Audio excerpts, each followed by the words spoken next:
Jean-Robert Pitt, merci de vous prêter au petit jeu du question-réponse. Première question toute simple, que vous inspire cette université Home Entreprise ?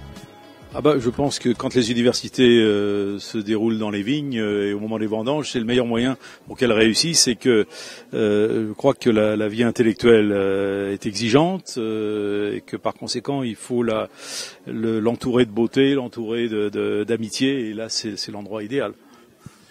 Vous avez participé et vous avez porté la demande de protection du repas gastronomique français dans le patrimoine, du classement, on va dire, du repas gastronomique des Français au patrimoine immatériel de l'UNESCO. Est-ce que vous pouvez nous expliquer un petit peu le sens et l'importance de cette démarche ?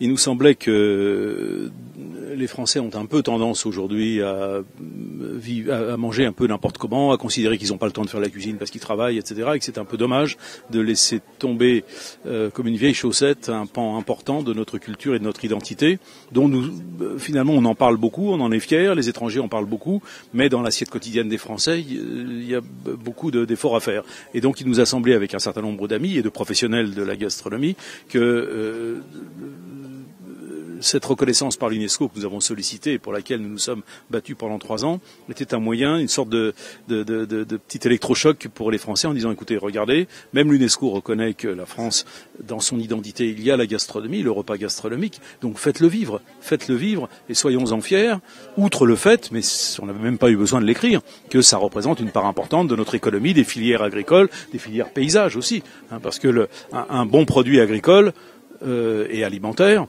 ou un bon vin, donc que ce soit solide ou liquide, engendre en général un très beau paysage. C'est le cas ici.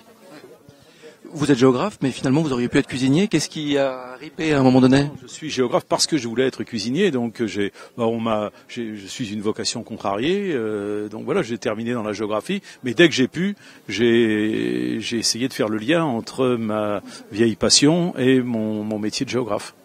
Toute dernière question et après je vous libère. Par quoi remplaceriez-vous cette fameuse expression « j'ai pas le temps » ?